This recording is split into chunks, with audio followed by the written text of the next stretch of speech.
मराठी भाषा काल, आज आणि उद्या.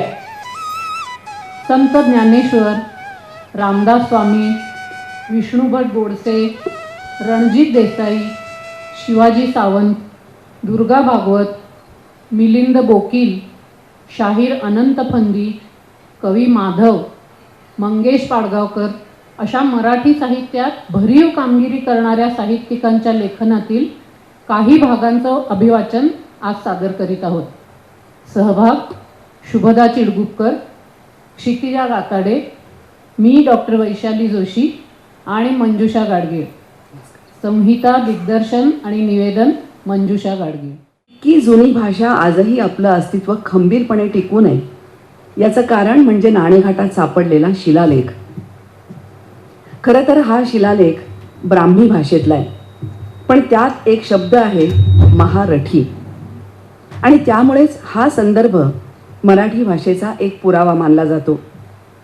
या शिलालेखातलं एक वाक्य असं आहे, महारठीनो अंगीय कुलवधनस सगरगिरी वलयाय पथवीय पथम विरस वसय महतो मह. म्हणजे महारठी अंगीय कुलातील समुद्र आणि पर्वतांनी वेढलेल्या पृथ्वीवरील वीरश्रेष्ठ पुरुष.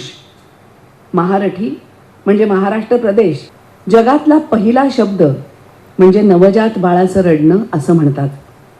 त्याला भाषा कुठे असते बरं? निराकार स्वरूपात असणारा परमेश्वर चराचरात आहे, त्याला आपण ओंकार स्वरूपात पाहतो. 800 वर्षांपूर्वी 16 वर्षांच्या संत ज्ञानेश्वरांनी सर्वसामान्य लोकांना संस्कृतातली गीता समजावी यासाठी तिचं भाषांतर प्राकृतात म्हणजे मराठी भाषेत केलं. आज ज्ञानेश्वरी वाचताना आपल्याला शब्दकोश घेऊन बसावं लागेल, कारण त्यावेळेला जी भाषा बोलली जायची ती उच्चारताना आज आपलीच बोबडी वळेल. खरं की नाही? मराठी भाषेचा अभिमान असल्यामुळे आपण सगळेजण एकमेकांशी मराठीतच बोलतो. सोलापूरच्या मराठीवर तर हिंदी, तेलुगू आणि कानडी भाषेचा प्रभाव आहेच, पण तरीही रोजच्या व्यवहारातली भाषा आपली मराठीच आहे. पण आपण मुंबईला गेलो की महाराष्ट्राच्या राजधानीमध्ये असूनसुद्धा सगळेजण एकमेकांशी हिंदी भाषेत बोलतात. आजकाल बरेच वेळेला पुण्यातही हा अनुभव येतोच. त्याची कारणं निरनिराळी आहेत, पण मराठी भाषेला थोडंसं मागं सरकावं लागलं हे नक्की. जर मराठी शाळा बंद झाल्या किंवा सगळ्या शाळा इंग्रजी माध्यमाच्या झाल्या तर मग मराठी भाषा कशी टिकणार असा प्रश्न निर्माण होतो. पण इतका नकारात्मक विचार करतानाच आपण हाही विचार करायला हवा की पुण्यात गेली 2 वर्ष जो पुस्तक महोत्सव आयोजित केला गेला त्यात मराठी पुस्तकांची प्रचंड विक्री झाली. आज सोलापूरसारख्या ठिकाणी विविध पुस्तकप्रेमी लोक वाचन चळवळीमध्ये जोमानं काम करतायत. त्यामुळे मराठी भाषा काही लगेच नष्ट होणार नाही.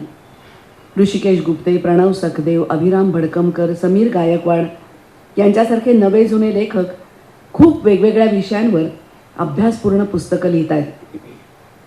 पण तरीही आपल्याला जुनं ते सोनं ह्या म्हणीप्रमाणे जुनी पुस्तकं वाचावीशी वाटतात. त्यातले भाषेचं सौंदर्य आपल्याला मोहवून टाकतं. शिवाजी सावंत यांची मृत्युंजय कादंबरी न वाचलेला मराठी माणूस फार क्वचित आढळेल. त्यात त्यांनी योजलेले शब्द आपल्याला त्या काळात घेऊन जातात. राजवास्तू इतकी आकर्षक बांधण्यात आली होती की तिच्या पुढं हस्तिनापूरचा प्राचीन राजवाडा मला काहीच वाटला नाही. निरनिराळ्या दालनातून निरनिराळे महाल पाहताना त्यांची घडण करणाऱ्या त्या कल्पक कारागिरांचं कौतुक केल्याशिवाय राहावे ना. भित्तीवर ठाई ठाई कुरूंच्या पूर्वजांच्या जीवनचरित्रातले अनेक ठळक प्रसंग आकर्षक रंगात चितारले होते. राजसभेचं विशाल दालन म्हणजे तर चित्रकलेचा स्वच्छंद आविष्कारच वाटला मला. त्या दालनात पितामह भीष्म काशीराजांच्या कन्या हरण करून आणतायत. महाराज शंतनू नदी तटाकी मत्स्यकन्या मत्स्यगंधेकडे लुब्ध होऊन पाहतायत. महाराज देवापी राज्याचा त्याग करून ऐन तारुण्यात ईश्वर चिंतनासाठी शांत मुद्रेनं अरण्यात जाताना हस्तिनापूर वासियांकडून बाहू उभारून निरोप घेत आहेत. महाराज पांडू एका अरण्यात मृगया करीत फिरत आहेत. त्यांनी मारलेल्या मृगाचं एका कोपिष्ठ ऋषीत रूपांतर झालं आहे. शापित महाराज पांडू आपल्या 2 स्त्रियांसह खाली मान घालून निरोप घेत आहेत. एका अरण्यात ऋषीवेशधारी महाराज पांडू असून त्यांच्या दोहो बाजूस 2 स्त्रिया आहेत आणि त्यांच्यासमोर 5 बालकं खेळत आहेत. असे अनेक आकर्षक प्रसंग पाहताना मन भूतकालाचा वेध घेऊ लागलं. ती राजसभा कुरूंच्या हस्तिनापुरातील राजसभेपेक्षा मला कितीतरी प्रसन्न आणि जिवंत वाटली. एक गोष्ट मात्र त्या राजसभेत मला कुठंच दिसली नाही, ती म्हणजे सूर्यप्रतिमा. ज्या ठिकाणी राजसिंहासनामागं प्रतीक म्हणून कुरूंनी शुद्ध सुवर्णाची प्रतिमा ओतविली होती, नेमक्या त्याच ठिकाणी राजसिंहासनामागं पांडवांनी मुरलीधर श्रीकृष्णाची शाडूची एक नीलवर्णी प्रतिमा कोरली होती. पांडवांच्या श्रीकृष्ण निष्ठेचंच ते प्रतीक असावं.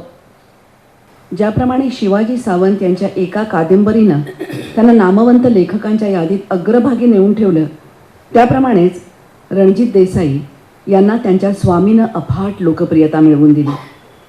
स्वामी कादंबरीवरून दूरदर्शनवरती एक मालिका देखील प्रसारित झाली. आज बऱ्याच ठिकाणी लग्नामध्ये नवरा नवरी आपल्याला पेशवाई थाटात नटलेले दिसतात.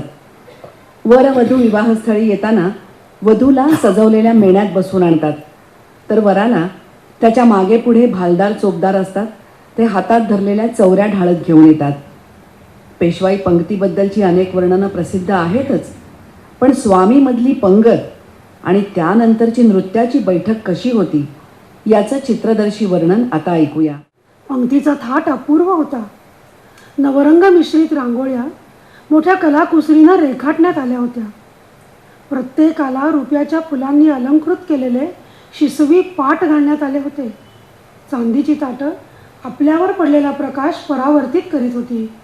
प्रत्येक ताटाची कड चांदीची तांब्याभंडी आणि 5 वाट्यांनी सजली होती. मीठ लिंबापासून ते सांडगे, पापड, लोणची, भाज्या, चटण्या आणि कोशिंबिरीसारखे पदार्थ वाढून ठेवले होते. रंगवल्लीच्या विशेष कलाकुसरीनं श्रीमंतांची 3 पानं सजवली होती. सर्वांना श्रीमंत दिसावेत आणि सर्वांचा परामर्श घेता यावा अशीच पानांची मांडणी केली होती. पंक्तीच्या मध्यभागी ठेवलेल्या गुडघाभर उंचीच्या उदबत्ती झाडातून खोवलेल्या शतउदबत्त्यांच्या धुरांच्या रेघोट्या वळणं घेत घेत छताकडे जात होत्या. त्यांचा मंद मादक वास सर्वत्र दरवळत होता. श्रीमंतांच्या पाटाच्या उजव्या बाजूला काही निवडक शास्त्री पुरोहित बसले होते. त्या सर्वांचा एक समयावच्छेदे होणारा प्रातस्तवनातला त्रिसुपर्णाचा घोष निनादत होता. हळूहळू सरदार मंडळी जमू लागली आणि आपापल्या इतमामाप्रमाणे स्थानापन्न होऊ लागली आणि वाकनीस त्यांना अदबीनं योग्य ते स्थान भूषविण्यास हस्तनिर्देश करीत होते. निमंत्रित सरदार वर्ग उपस्थित झाल्याची वर्दी अंतःपुरात मिळताच श्रीमंतांनी नारायणरावांच्या सह प्रवेश केला. तत्क्षणी ब्रह्मवृंदाव्यतिरिक्त सर्व सरदारांनी उत्थापन दिलं. श्रीमंत कुसुंबी सोवळे नेसले होते. मुत्पाकखान्याच्या अधिकाऱ्यांची आणि वाडप्यांची धावपळ सुरू झाली. वाळ्याच्या चिकाच्या पडद्याआडची हालचाल. आत राणीवंश आणि इतर अंमलदारांचा स्त्रीवर्ग उपस्थित झाल्याचे जाहीर करत होते. त्या पडद्यावर पडलेल्या सावल्यांवरून आत चाललेली वाडप्यांची धावपळ दिसून येत होती. माधवरावांनी नोकरांनी पुढे केलेल्या तस्तामध्ये हात धुवून वस्त्रास टिपून घेतले.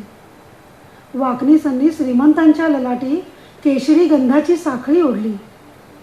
सर्वांना गंध लावण्याच्या आतच त्रिसुपर्ण संपले. श्रीमंतांच्या हातून समंत्रक उदक सोडवून उपाध्यायांनी मंगलमूर्ती मोरया म्हणून उपस्थित देवस्थानाचा उद्घोष करताच सर्वांनी पाणी फिरवून चित्राहुती घातल्या आणि हाती आपोषण घेताच सर्वांनी आपोषण घेऊन ते सर्व श्रीमंतांच्याकडे पाहू लागले. ब्रह्मवृंदांनी आणि श्रीमंतांनी आपोषण घेताच सर्वांनी आपोषण घेतलं आणि खेळीमेळीच्या वातावरणात मेजवानीस प्रारंभ झाला. मेजवानीनंतर राघोबादादांनी निजामाच्या दरबारीतील चंद्रा कलावंतिनीची नृत्य गायनाची बैठक ठरवली होती. नाचीचा महाल झगमगत होता. दिल्ली दरवाजापासून नाचघरापर्यंतची वाट ठायी ठायी लावलेल्या दिवट्या पलोत्यांनी आणि शामदानीच्या प्रकाशानं उजळली होती.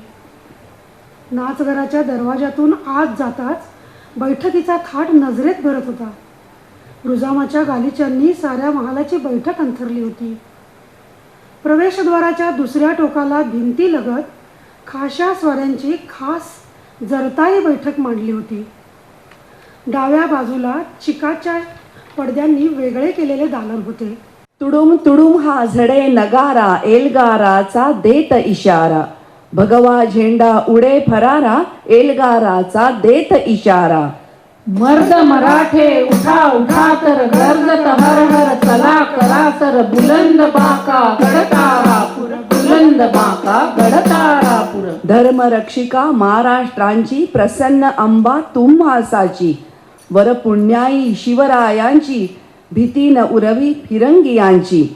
सैतानी औलाद भयंकर कहर उडविते करुणी इथे घर. करा तिचा सर गडतारापुर. मर्द मराठे उठा उठा तर गर्जत हर हर चला करा सर बुलंद बाका गडतारापुर बुलंद बाका गडतारापुर. अर्यस्त्रांची तमा कुणाला अर्यस्त्रांची तमा कुणाला कचदिल पापी नादानांना. अर्यस्त्रांची तमा कशाला शिवशाहीच्या रणमर्दांना. सुलतानी जे धर्म जगावर अन्य धर्मजा सह्यन पळभर. गुलाम त्यांचे चिराचराचर. मर्द मराठे उठा उठा तर गर्जत हर हर चला करा सर बुलंद बाका गडतारापुर बुलंद बाका गडतारापुर. समर्थ गुरुचे समर्थ चेले एल्गाराला तयार झाले. समर्थ गुरुचे समर्थ चेले एल्गाराला तयार झाले. बरकंदाजी दुरुस्त चाले फिरंगियांचे फिरले ताले. रक्षू शकेना संत झेवियर धुतोड दुश्मन मरुनी बराबर. शिडी लागली पुनरपि सत्वर.